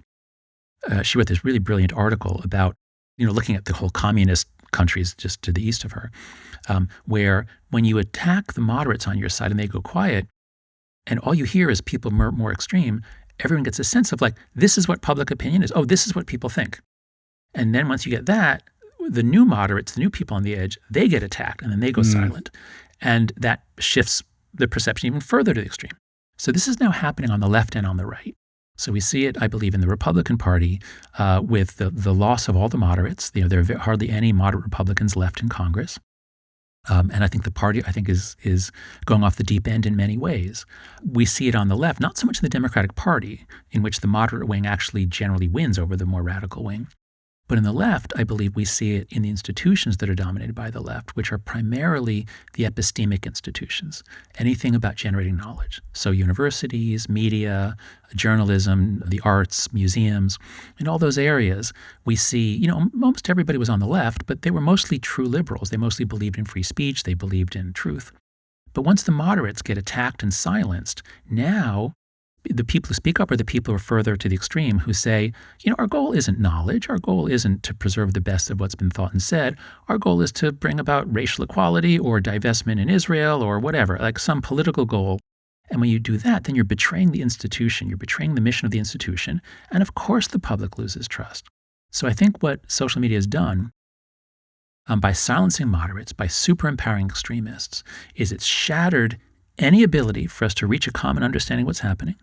And it is undermining, and I would say shattering, the institutions that we depend on to find truth. I do think we can solve the problem for kids. I don't know what we can do for democracy. Right, I was going to say, where your optimism lies with the younger generation, this is a much more pessimistic view. It's one that I share. And I think there's this sensibility that there's a giant swath of the population that would fall into that moderate category. You're just not hearing them. They're not speaking up on social media. And the idea is like, well, they still turn up and vote and, they still talk to their friends or whatever. But is it that swath of the population is narrowing and becoming smaller and smaller as the edges of what constitutes being kind of a moderate or a centrist gets more thinly defined? You and I are products of the 20th century where we think about public opinion and we think about, is the middle shrinking? And we think that an election is a measure of what the electorate thinks. And so the goal should be to expand the number of people who think in a good way, let's say. But since 2010 or so, that's not the way things work. It's not about shifting people, or it's about the dynamics of who has the power of intimidation. And so the middle, I don't think the middle has shrunk in America if you were to measure everyone's attitudes. In fact, there's a debate about whether America is getting polarized, and people on the other side say, no, we're not getting polarized. Look at public opinion polls. People are still pretty moderate. Most Americans are still in the center on most things, or, there's a bell-shaped curve. So if you're looking at the averages, those aren't changing very much. But in the super viral social media world, average doesn't matter, except on Election Day. On Election Day, it actually does matter what people think. But every other day of the year, it doesn't really matter what people think. What matters is what's going on in this bizarre, distorting stage that things take place on, which is social media, in which case a lot of the people yelling and screaming aren't even real. A lot of them are Russian or other foreign agents. A lot of them are people with personality disorders, trolls, men who enjoy being assholes, frankly. So this is not at all a reflection of public opinion. And yet it shapes almost everything we do. Right. And in turn and in time, it will shape public opinion. That's what is the impact on the younger generation who are trying to wrap their heads around what they think and where they fall along that spectrum? And we're only at the beginning of the advent of AI and what that's going to do to this whole thing. So it is very much a concerning, situation. Like, can America or can liberal democratic institutions at large survive what we're looking at right now? That's right. I think that is truly an open question in a way that it wasn't. Before 2010, it just wasn't an open question. I mean, so it's happening in other countries, not all other democracies. Some are not as polarized, but there are others, Poland, actually Japan and Korea. I mean, there are a number of democracies that are experiencing more dysfunction, polarization, but not all. But ours has particular problems. We're very large, very diverse. Our First Amendment, which is so wonderful in many ways, means that we have almost no options for regulating social media among adults. I think we can regulate for kids, but there's very little we can do at the legislative level for adults in democratic discourse. So I think we're very vulnerable. And, I don't want to be too pessimistic because it's always been wrong to bet against America in the past. Doesn't mean it's going to always be wrong in the future. I'm hopeful that people will realize we can't just go on as we're going, and we're going to have to adapt to this new world. In fact, the title of my next book is going to be Life After Babel, Adapting to a World We May Never Again Share. And one of the features of this world is going to be people really, really need to do their jobs. They really, really need to set their politics aside. If you're a librarian, be a librarian. Don't try to bring in your politics into what people can read. If you're a college professor, teach your subject. Don't bring in your views about this or that. If you're a journalist, be a journalist. Don't say we're not going to platform the other side, as many young journalists say. So we have a crisis of our institutions from a real spread of lack of professionalism because people think that what is good is for me to use my position to advance the party of the good. And that way lies ruin. Yeah, there is this dramatic erosion of trust in institutions broadly, in journalism, in government, in institutions of higher learning, et cetera. How do we repair that trust? Is it in accordance with what you just shared, or is it more than that? I mean, unless we can do that, it does become a very dire situation. I feel like we're on the precipice of that right now, given that degradation of trust. No, I feel that's the way I feel, that we are on the precipice of something that could be very, very bad. I'll just give you my thoughts about the world that I know best, which is the university world, where in 2015, higher education in the United States had extraordinary support. We had one of the best brands in the world. American universities dominated every list of the top. Smart kids from all over the world wanted to come to America to go to our top universities. So we had this amazing brand. And at the heart of the brand was excellence and honesty. We cannot lie. People would say a study from Harvard showed X. Well, because, Harvard is a name brand. Well, that means it must be true. So that's what we had until 2015. And it wasn't perfect. It wasn't entirely true, but it was mostly true. Like, universities are big, diverse places where lots of smart people are making lots of discoveries. I love being a professor. I love the academic world. But in 2015, because of social media, this is what I've been writing about in other work, because of social media, we were overrun by people pursuing political agendas rather than scholarly agendas. It wasn't most people by far, but because the activists could intimidate and threaten and destroy our reputations, a lot of us were cowed into silence. We acquiesced to the takeover of the purpose of the university. That's why I believe trust in higher ed plummeted after 2015. This all began in 2015 in that courtyard at Yale that I won't go into the details, but 2015 there were a lot of student protests. University presidents caved in. They never punished people for shouting down speakers. They never asserted academic integrity. So that's just plummeted, and Gallup data shows that by June of 2023, it wasn't just Republicans who hated higher ed. It was moderates and centrists. Higher ed, this amazing brand from 2015, had somehow managed to alienate most of the country. Our reputation was in the toilet, and that was all before October 7th. And before those congressional hearings, we saw those three presidents who couldn't say why it was bad to say. It was a complete disaster. So that's the world that I know best. But the one optimistic thing I can say is that even though I've been studying this and working on it and trying to fix it or help it since 2015, every year was worse than every year before. There was never really any progress until 2023. Things have begun to turn around in higher ed. I co-founded an organization called Heterodox Academy. We're about 6,000 or 7,000 people, mostly professors, who believe that we need viewpoint diversity, open inquiry, we need to do our jobs, we love our jobs. If there are any professors or university administrators listening, I urge you to join. It's free, heterodoxacademy.org. But what I'm saying is, the way America has traditionally worked is that we have problems, they don't get fixed, they get worse and worse, and then they get so bad, and then something happens and we do ultimately fix them. And this is a problem of democracies. They don't look ahead, they're not foresightful. Authoritarian countries like China are very foresightful. They plan ahead, 5-year plans. Now, they're not very dynamic, and they have a rigidity.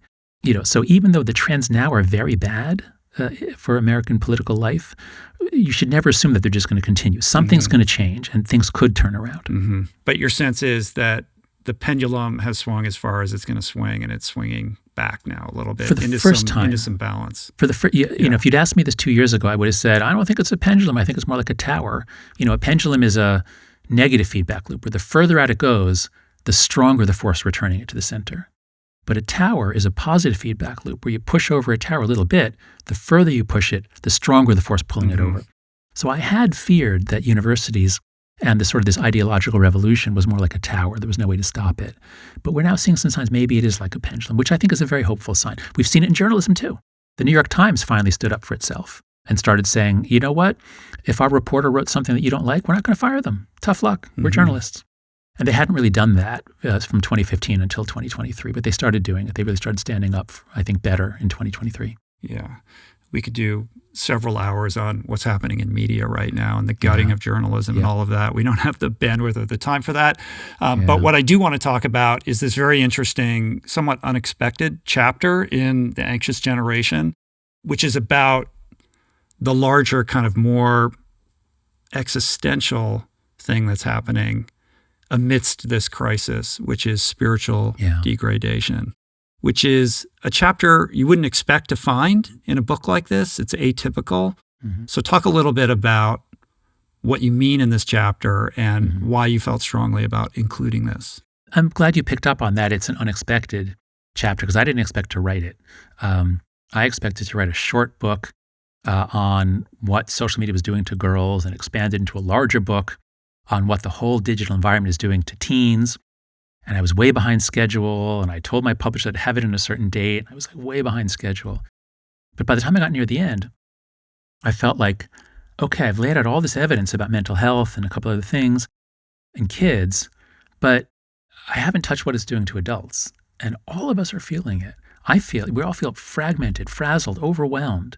I wanted to say something for adults. And what I realized when I made my list of concerns, like what is it doing to us? It activated a whole part of my mind from long ago. My first book was called The Happiness Hypothesis, Finding Modern Truth in Ancient Wisdom.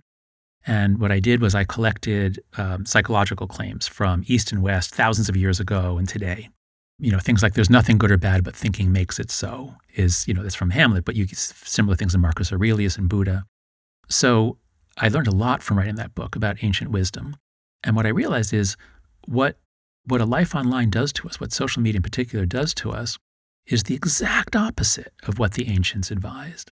So just the simplest example is many traditions are wise to the fact that we're quick to judge, we're hypocrites, judge not lest ye be judged. Why do you see the speck in your neighbor's eye when you don't see the plank in your own? All of that. So it urges us to judge more slowly, be less angry, be more forgiving. That's spiritual wisdom.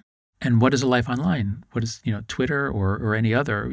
Most of these. There are some platforms that have nice cultures, but for the most part, kids are being immersed in a culture of judge instantly now. Because if you don't judge now, someone's going to say, "Why haven't you judged? Do you not care about this issue?"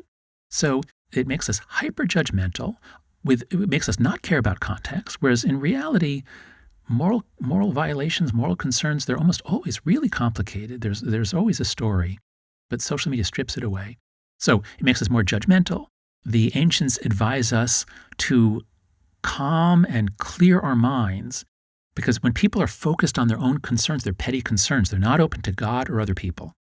And so spiritual advancement comes from sort of clearing away the dust, the dirt, the cobwebs, sitting silently, learning to silence the jumping monkey of your mind, I think is something the Buddhists say. It's hard to do. It takes practice. But if you do it, the rewards are incredible. And the research on meditation is very, very good, very positive. What is a life online? The exact opposite. It's just constant stuff coming in, constant notifications, constant interruptions, and you're really, really focused on yourself. Should I chime in on this? What did people say about the thing I did chime in on? What's happening? Is my status going up or down? And I have a catalog. I think I have 7 different things, 7 different issues in the book about how here's what spiritual advancement is. Here's what a life online does, and it's exactly the opposite. I'm coming at this from the point of view of an atheist. I'm Jewish by ethnicity and culture. I was never religious, but my research on morality led me to research on religion because they're very closely related, and that all led me to studying ancient insights. There's a lot of wisdom in these traditions, and I think part of our modern world is we're losing touch with everything that was said before 5 minutes ago. We're losing our past. We're losing guidance. We're losing ballast. We're losing a lot of spiritual wisdom. Mm-hmm.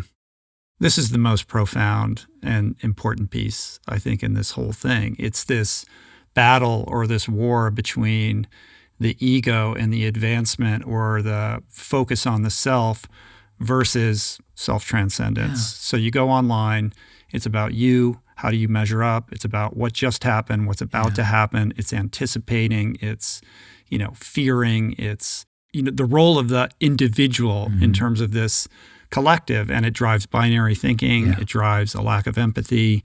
It undermines forgiveness. All of these things that we would all agree are laudable traits to cultivate at the cost of any investment in self-transcendence, in understanding that all of the things that we're seeking through scrolling are actually found by getting offline and being present and starting to invest in not only the internal work of becoming more self-actualized, but also in understanding that, it's not about the self, it's really about the whole. Right. That's right. And I know your listeners are very interested in self-improvement and health and mental health. Yeah, I think this is a kind of practice that is hard, but you need to be conscious of it. You need to commit to it. And you need to change your habits to make room for it. Any part of your day that you don't have some guardrail up, like this stuff is going to just come in and take over that time. You made it like a dimension of self. Are you self-focused or other-focused? I think that's a very important dimension. That is at the heart of spirituality, and spiritual traditions are trying to move us along that dimension. And is this not just at the crisis of meaning and a lack of purpose that so many of us are suffering from? Yeah, that's right. That makes it a lot harder, a lot worse. When we don't have a sense of purpose, a sense of noble purpose, we feel scattered and fragmented. We pursue other things. We pursue status. We pursue material possessions. The other way to think about this dimension, rather than just self-other, is higher versus lower. And that's something that I took from the happiness hypothesis, that around the world you see many cultures talk about a vertical dimension of life. Now, there's a vertical dimension like hierarchy and authority, and the king is up and vassals are down. But what I found psychologically is that there's also another vertical dimension, so imagine like a 3-dimensional space. There's the x-axis, the y-axis is the vertical dimension, but then there's a z-axis like coming out of the page, which I've called divinity, because a lot of societies have this idea that God is up or high. He's up in the sky. He's good. He's noble. And then the devil or demons are down below. They're low. They're in hell, which is down. We have a lot of embodied cognition about high-low.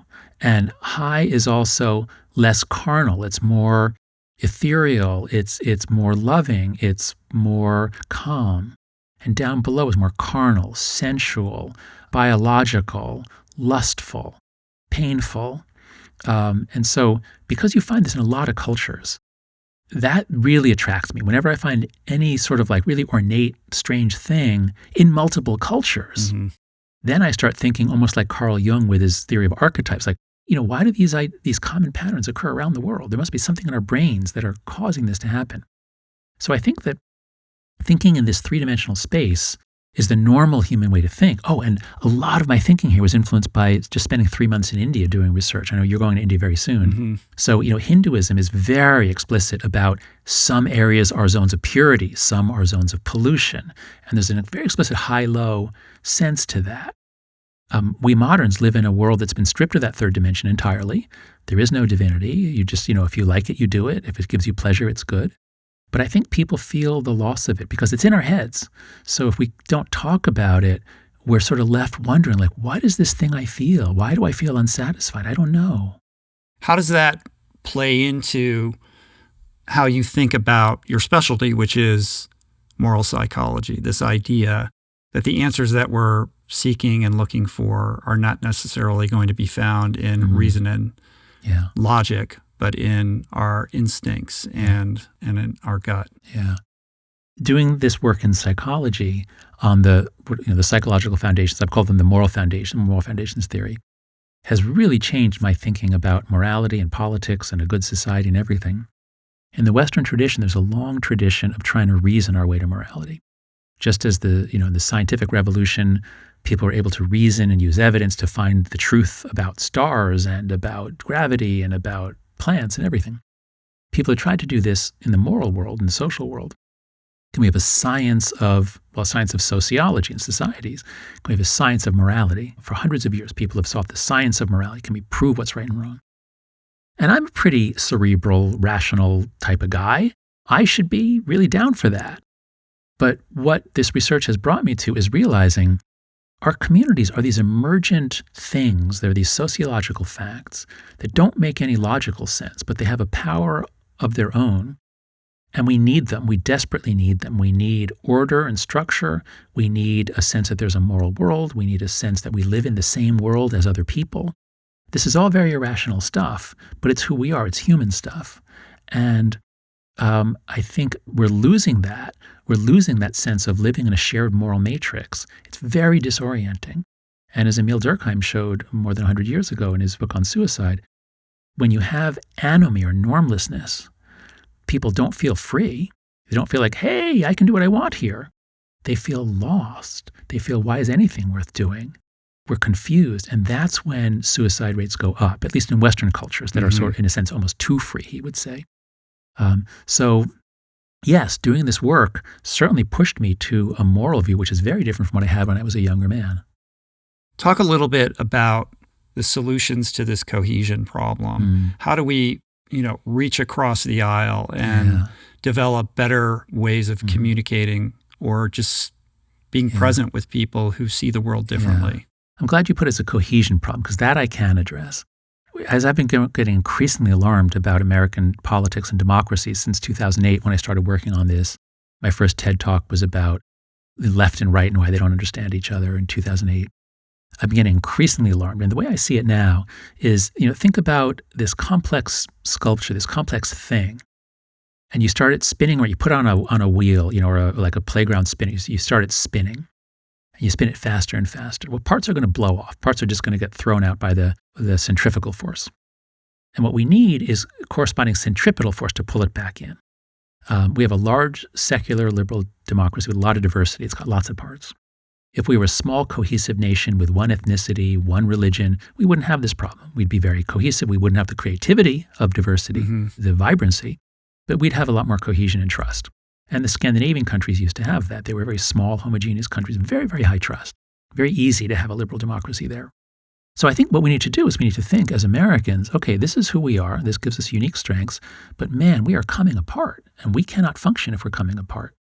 We have to restore some basic functionality, institutions, trust. So if you think about it that way, now what can we do within an American framework? And I think some things like emphasizing assimilation. Again, this is one of my most controversial points. You can have diversity if you have assimilation. And this is the America of the 20th century post-war world. So my grandparents came from Eastern Europe. They were religious Jews. My parents were more secular. We all had a very Jewish identity, but we had a very American identity, and we were grateful to this country for allowing that to be possible. So immigration with assimilation doesn't raise very many problems. People whose ancestors were here for a long time, they see people coming in, but if the people assimilate, they're basically saying, we love America. We're happy to be here. You don't get the nativist rejection. It's when people started saying, and this was, I think, a problem on the progressive left, started saying, no assimilation, that's cultural genocide. People should not assimilate. Assimilation is bad. People should keep their own cultures here. We should assimilate to them.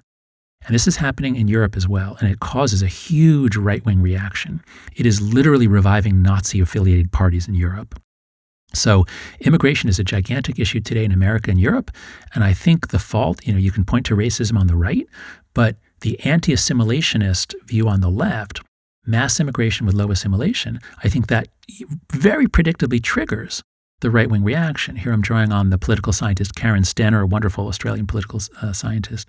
So anyway, if you think about anything, immigration, anything, in terms of how do we create cohesion while still having our diversity, then I think we can make progress. Another would be a gap year after high school of some kind of national service. Mm-hmm. Give kids a common experience, move them to different parts of the country, a red-blue exchange, something like that. So there's a lot we can do to convey the sense that we are one country, our fates are interlinked, we have to learn how to get along, we have common interests and common concerns. That's the way I'd approach it. Yeah, and we have a lot to lose. We sure do. If we don't really get on top of this, I think. We sure do. We've taken this country for granted, and this country, I think, is a miracle. I'm very grateful. It is a miracle, and it is in danger of coming apart. I want to shift gears and talk a little bit about parenting. Lots of parents listen to this. I'm a parent. You're a parent.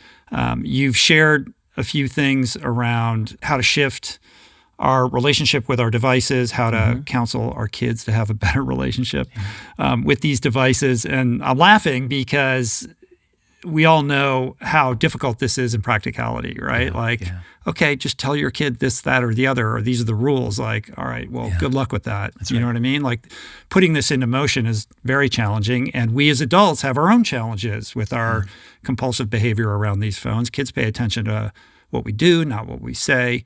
What is the advice to the parent who has a kid who, isn't 8, is 15 or 16? Like the ship is already pulled out, right? And you can see it happening in front of you. Yeah. And there's a sense of powerlessness. Like you can't yank it away because, that's already been done, right? So I'm sure you have parents that ask you about this all the time. Absolutely. That's right. So, the central idea of the book is that we're all stuck in collective action problems. And if you say to your kid, you've been on Instagram for years, I'm canceling your account. You've had a smartphone for years, I'm giving you a flip phone. Okay, I'm not advising that. Some parents may want to do that, but my recommendation would be don't do that if you're the only one. But if you can find several other parents of your kid's friends, not necessarily to go that far, but whatever you do, if your kid feels that he is alone, he's the only one, then it's going to be really scary for him. And he's going to resist with all his might. And he's going to see you as a tyrant who's cutting him off from his friends. What I'm hoping to do with this book is create such a widespread understanding that this is really damaging our kids, which is a view the kids share, so we don't have to convince them of it, that it may become possible for parents of 15-year-olds to say, you know what, I gave you a smartphone too early. I wish we hadn't given it to you in 5th grade. You've got it now. I'm not going to take it away from you. But we're going to have a house rule, which is when you come in, you have to put your phone in this box, and you get it when you go out. A smartphone's very useful when you're out. You don't have it when you're in the apartment or the house. Now, you still have your computer, so you can text. You can still text your friends. I'm not saying don't text your friends, but I'm saying the smartphone is unusually addictive because of the touchscreen technology and the small screen. Let's have some limits. This is what we do with my daughter, who's 14. She has a smartphone, no social media. Mm-hmm. And when she's in the house, we don't enforce it perfectly enough, but when she's it's supposed to be on the kitchen counter charging, and she can use her computer. She can text her friends. That's the next thing we have to work on. But it's much better than just spending her whole day looking just at her palm. Dinner, we have a very strict rule. My wife really enforces it. It's so natural. You're having a conversation like, oh, what was his name? Let me just look it up. Like, no, you're not allowed to take out your phone at dinner. I'm not saying take your kid off. Again, some may want to do that. That could be the right thing to do, but it's very, very hard. I'm saying at least put in limits so that they're not on it all the time. The most effective thing you could do to help your kid would be encourage the kid's school to go phone free. The kids don't really have the capacity to say, you know what, this is bad for me, I'm going to not do it. Like, that's very, very hard to do even for an adult. But if the school goes phone free, then everyone is doing it. And then everyone is talking to everyone. People are much friendlier. A sense of inclusion improves when schools go phone free. So I would say be a social psychologist about this. Try to get the school to improve the environment and try to work with a few other families so your kid doesn't feel singled out and alone. On the subject of collective action, what is your sense of where the tech companies are right now? I know that you've spoken to Mark Zuckerberg, and they may say one thing, do another, I don't know. But do you think that there is hope for some version of reformation here? Well, I think, Meta has shown no inclination to reform, despite getting whistleblower reports, or internal reports, I should say, about dangers and threats. Nobody set out to harm children. I think some of these leaders still may believe, they might believe. The skeptics, there are some professors that I'm in a debate with. So, Mark Zuckerberg points to their work whenever, when he's on the Senate stand, he points to their work saying, well, the scientific consensus. It's just like the cigarette thing. Yeah, exactly. That's right.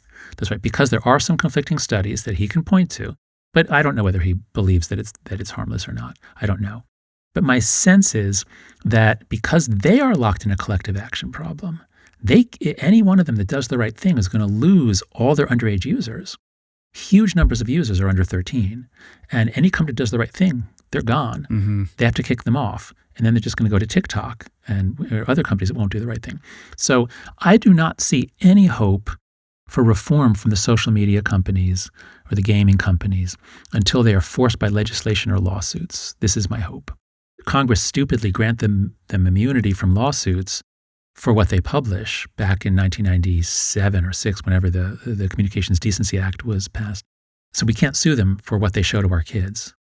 But those laws have been interpreted, as I understand it, really broadly, so that parents can't really sue even for design choices the platforms made, like streaks, for example. There's no reason for streaks. That's not a First Amendment issue. It's a trick they did to addict our kids, and parents have not yet been able to sue, but there's a huge number of cases moving through, refining the legal theory for why these platforms should actually be responsible for damaging kids, or at least for keeping them off. So if these suits succeed, they're going to be much larger than the tobacco settlement. This is many more kids, many more people than tobacco ever affected. So these suits could be gigantic, and that would have an effect. In Congress, there is the Kids Online Safety Act. There is one act that it doesn't delay social media, which is the most important thing, but it does make their time online less toxic. It sets more things to private. It makes it harder for men to contact girls and young children. It does a lot of good things. So KOSA needs to be passed, and that is bipartisan. And that's actually one encouraging sign, is that almost all of this stuff is totally bipartisan. There's no left-right divide here. This is the one thing that, talk about cohesion. This might be the one thing that saves America. You're right. That's right. We need a common enemy. We're all coming together and agreeing social media can be the common enemy that binds us together. The irony of that. That's right. That's right. What's unwinding us is actually going to come all the way back around and bring us back together again. Like if you could go inside of these app companies, whether it's Instagram or TikTok, which ones are the worst? You talked about streaks with Snapchat. What are the ones that you think are doing the most damage, particularly to young girls? And if you could unwind some of the features on these apps, which would be the ones that you would like to see go first? Is it the like button? Is it the algorithm, the follower count? Where's the harm? Where's the locus of the harm? Specifically. So the total tonnage of damage is going to be a function of the total hours spent times the perniciousness of those hours. So TikTok is the platform that sucks up the most time. But when you compare it to Netflix, it's exponentially more on TikTok, right? I don't know for sure. For teens, I imagine they're spending more time on TikTok than I don't know that number. Obviously, adults are spending more time on Netflix than on TikTok. So I don't know the numbers. It's the number of hours. So Netflix, huge numbers of hours, times the perniciousness. Very, very low perniciousness for Netflix. Whereas TikTok, huge number of hours, and the most pernicious thing, hardcore porn. There are some other things that are worse. But I think TikTok is the worst of the worst. It's the short videos. I didn't know this for the book, but I'm seeing it since then from talking to my students. It's the short form which causes you to get into this narcotic state. It's like a slot machine. A slot machine addict, they get into this state, I'm told, they kind of zone out. They get into a strange state in which they're worried, their anxiety goes away. It's like a hole that they're in.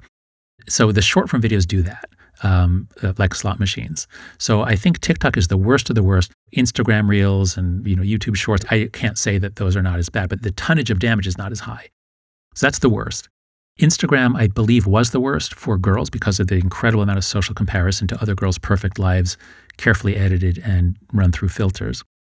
So those are the two that I think have done the most damage to girls. And then, video games are harming boys, but it's not like the game is harming them. It's more the opportunity cost of taking them out of life, the things they don't do.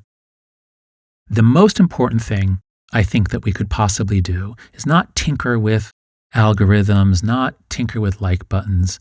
It's just delay. Let kids get through early puberty. That's what we have to do.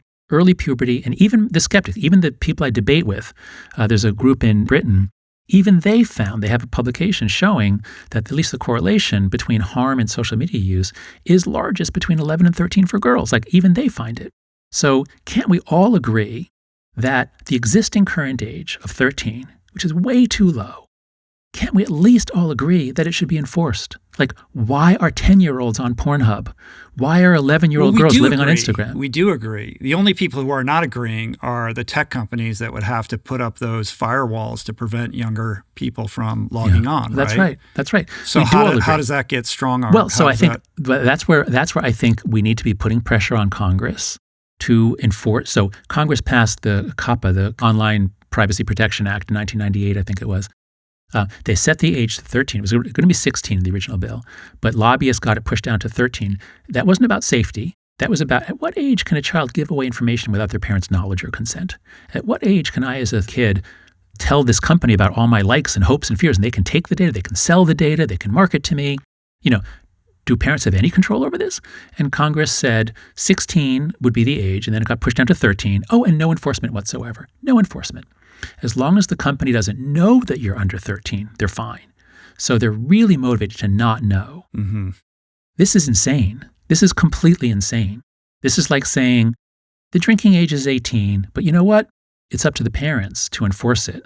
And bars, strip clubs, brothels, whatever, we can't expect you to check IDs. It's up to the parents to keep their kids out. That's completely insane, but that's where we are.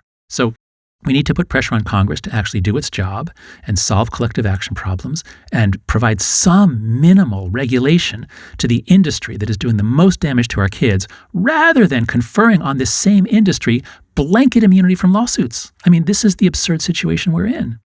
So my hope is that we'll put pressure on Congress, and this year there really could be some action. Barring that, since Congress always disappoints us on these matters, barring that, the states are taking it up. Now, obviously, a state-level solution is not optimal, but Utah and Florida are taking the lead on actually helping to create environments in which parents can actually raise their kids and have some minimal degree of control over what the kids are doing online. What does it look like internationally? Who is getting Britain. this right? Britain is really leading on this. They have a functioning legislature, which we don't. So they have a parliament, which has passed some laws. They passed an age-appropriate design code. There's a wonderful woman, Biban Kidron, in the House of Lords, who really has led the child rights, child safety activism about online. So Britain is leading. The EU is doing some things, but the EU tends to be very clumsy and overregulated. So I don't know that they're going to produce good legislation, but I think the Brits are doing a great job of it. And here's the thing. When Britain passed this age-appropriate design code several years ago, I can't remember what the exact provisions were, but like certain things have to be set to private, and there might be limits on, there are limits on what time of day the company can ping the kids. The Google and Facebook, they then rolled these changes out globally because it's a pain for them to have separate rules in different countries. Right. So if Britain and Australia can take the lead here and show that it's possible, I think it'll make it easier for America to follow. Sure. If you find those regions or governments that are more receptive and more nimble at putting these policies into action, it becomes inevitable. That's right. And obviously, that's right. And obviously the money that that Meta spends on supporting Congresspeople and on lobbying here dwarfs what they spend overseas. And they just can't influence Britain and Australia the way they can influence the U.S. Congress. What I love about this book is that it's just one piece in what is really a broader movement. Like if you go to the anxiousgeneration.com website, I don't know who built that website, but they did a brilliant job. Like Township. Oh gosh, it's a wonderful company. I think it's called Township. It's a small operation, but they do beautiful work. Yeah. It's very compelling, and it sort of story tells the thesis why this is important and how to really kind of understand it visually. And then there's this whole art piece. I mean, we opened talking about these billboards, but you've got all kinds of really cool stuff like out in the world that's like, kind of percolating into our consciousness as people walk around our urban centers. So how did that come together? And talk a little bit about, how you're extending the message of the book into, real action. Yeah. Oh, thank you for the opportunity. So this came about because I'm friends with a brilliant artist in New York City named Dave Cicerelli, who came to me because he liked what I was doing at Heterodox Academy. He volunteered to help. I was putting together this book of John Stuart Mill, chapter 2 on liberty. It's this amazing piece of writing, but it's a little dense. I said, Dave, can you illustrate his metaphors? And Dave created these gorgeous drawings. And so online, you can find it on Amazon, a Kindle version. It's called All Minus One. It's John Stuart Mill illustrated. So that was a great collaboration with a brilliant artist. That was like 2018 or so. So then I start looking into social media, and I talk to Dave, and I say, Dave, could we come up with like some images that we could like put up on subways, like provocative images to kind of dramatize what's going on here? And he had all these great ideas. I said, great, I'll see if I can raise some money. Maybe we can do this. This is like 2019. And I wasn't able to raise the money, and I was busy, and we just sort of dropped it. So then I write this book, and so here we are in 2023. The Penguin Press, they have their art department come up with covers, and they're boring, and they're kind of pedestrian. And they're this cover is... So that's a real artist who took that photo. So I said to Dave, I said, hey, Dave, I'm really stuck here. Could you do better? And he said, sure, I'd love to. So he came up with this gorgeous design. And it has this like feeling of like Ophelia floating in the river, like, drowning. And it's got like all these yellow balls that seem happy, but it's actually very threatening. Because I said, I want beauty and conflicting emotions. Because to me, that's great art. So he did it. And that's the beautiful cover. And then the cover is so powerful. I don't remember how it started, but we said to each other, like, hey, remember those posters? Like, why don't we do it? Let's do it. And so Dave came up with this whole plan with billboards and signs on the back of buses and these provocative posters and stencils that we're putting up near playgrounds. When adults step back, kids step up. Just simple things about letting your kids have more freedom. And so we've done this. Dave, he built this 10-foot tall milk carton that says on the side, missing childhood. Instead of, it has the photo of the girl on it. Is that in front of the Capitol? There's a photo of it in front of the Capitol. Yes. He was on the National Mall last week, with a team trying to, get people to talk about it. And you get lots of young people taking pictures of it for Instagram, which is great. So he was in Washington, then he moved it to New York City. And I joined him there last week. And then it was in San Francisco like yesterday. It might even still be there today. Go to anxiousgeneration.com. You can see the page about the art, but it's in San Francisco. And then it'll be coming to Los Angeles once we need to raise more money to bring it. But we're going to bring it to Los Angeles and then maybe other cities as well. So if anyone wants to support this art project, let me know. And there's billboards and there's posters and these sort of, like when you're walking down New York City where it says post no bills and there's bills everywhere. And there's just like, there are a ton of them in a row of the young girl in a spacesuit saying, send me to Mars. Yeah, which is provocative because you're like what? I don't know. What does that mean? That's right. It's asking you to kind of dig a little bit deeper. So maybe explain that. Yeah. That so idea.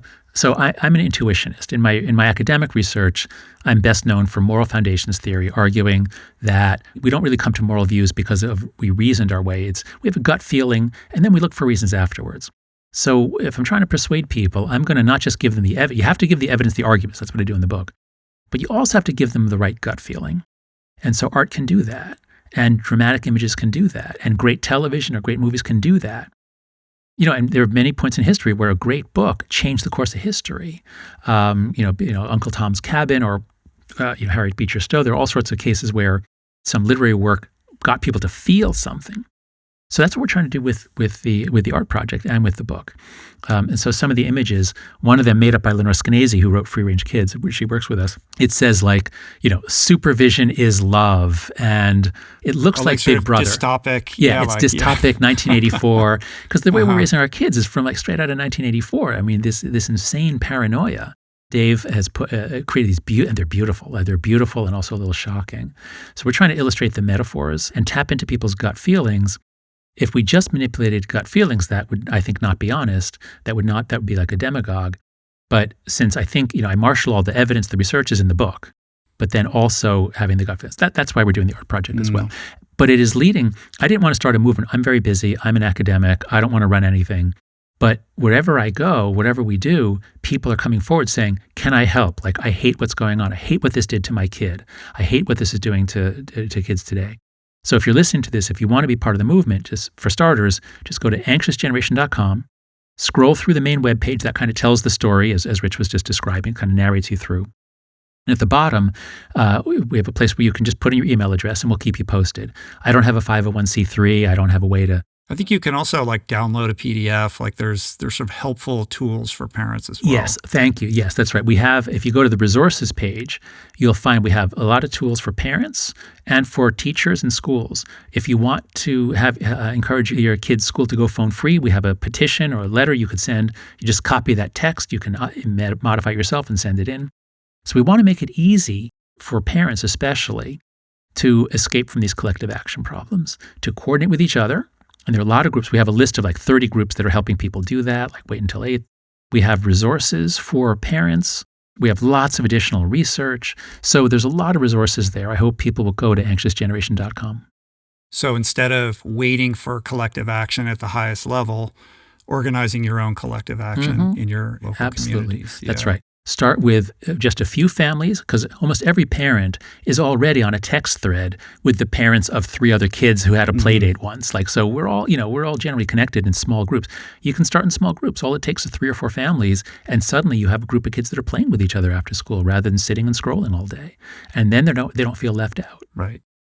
So to end this on an optimistic note, your analogy is sort of like the Berlin Wall, it's about to burst. It's not this incremental thing that we're going to be sitting around waiting for forever. Mm-hmm. There's enough energy behind this that, the dam is going to burst soon, and then everything changes. Exactly. There's what's called preference falsification. There are situations in which if people are only supporting something because they're afraid to speak up, or if they're kept in place by fear, as soon as the fear calms, everything can change very, very quickly. And that happened in Eastern Europe. Everyone hated communism. I traveled there in 1987. I don't think there were many communists or any back then. Everyone hated it, but they were just kept in place by the secret police. They were afraid. And once it became clear that actually, if we all mass at the wall and try to knock it over, we win. And then it fell everywhere. Now, that's a little bit too dramatic for what we're talking about here, but the social dynamics are actually very similar. Because why is it that we're all giving our kids phones at such an early age? Because we're afraid that they will then be left out. And they're afraid of being left out. So it's not the fear of the secret police. That's the most powerful human urge. That's right. Yeah. I mean, being afraid of the secret police and being abducted in the night and tortured, that's pretty primal too. Right. Okay, I'm not saying... But it's the same pathway, it's right? Really primal. We want to be a member in good standing of a group. We're terrified of being isolated, being cut off, being alone. That's why banishment used to be a punishment in the ancient world. Before they had good prisons and things, your punishment is to be banished. We're not going to kill you. We're just going to send you away. And that's like death, social death. And teenagers are really, really vulnerable to social death. Yeah. So anyway, my point is, if the kids themselves say, yeah, I'd like to get off if everyone else does, well, then why don't you get off? Because everyone else. So if a system is held in place by the fear of missing out, and we can all get out together, then kids aren't missing out. We give them back childhood, we give them back play, we give them back each other. Well said. The book is profound. There's a reason why you're everything everywhere all at once. This has really struck a chord and a nerve.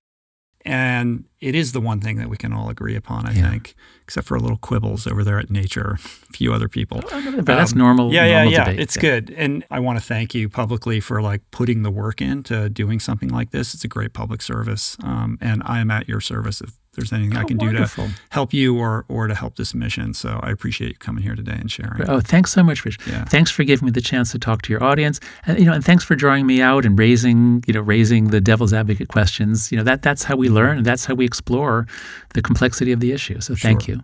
So the book is The Anxious Generation. You can go to anxiousgeneration.com, and you can go to Jonathan's Substack at afterbabble.com. Right. Cool, man. Come back and talk to me again sometime. I'd love to. Thank you. Peace. Thanks. All right. All right, man. That's it for today. Thank you for listening. I truly hope you enjoyed the conversation. To learn more about today's guest, including links and resources related to everything discussed today, visit the episode page at richroll.com, where you can find the entire podcast archive, as well as podcast merch, my books, Finding Ultra, Voicing Change in the Plant Power Way, as well as the Plant Power Meal Planner at meals.richroll.com. If you'd like to support the podcast, the easiest and most impactful thing you can do is to subscribe to the show on Apple Podcasts, on Spotify, and on YouTube, and leave a review and/or comment. Supporting the sponsors who support the show is also important and appreciated, and sharing the show or your favorite episode with friends or on social media is, of course, awesome and very helpful. And finally, for podcast updates, special offers on books, the meal planner, and other subjects, please subscribe to our newsletter, which you can find on the footer of any page at richroll.com. Today's show was produced and engineered by Jason Camiolo, with additional audio engineering by Cale Curtis. The video edition of the podcast was created by Blake Curtis, with assistance by our creative director, Dan Drake. Portraits by Davey Greenberg, graphic and social media assets courtesy of Daniel Solis. Thank you, Georgia Whaley, for copywriting and website management. And of course, our theme music was created by Tyler Pyatt, Trapper Pyatt, and Harry Mathis. Appreciate the love the support. See you back here soon. Peace. Plants.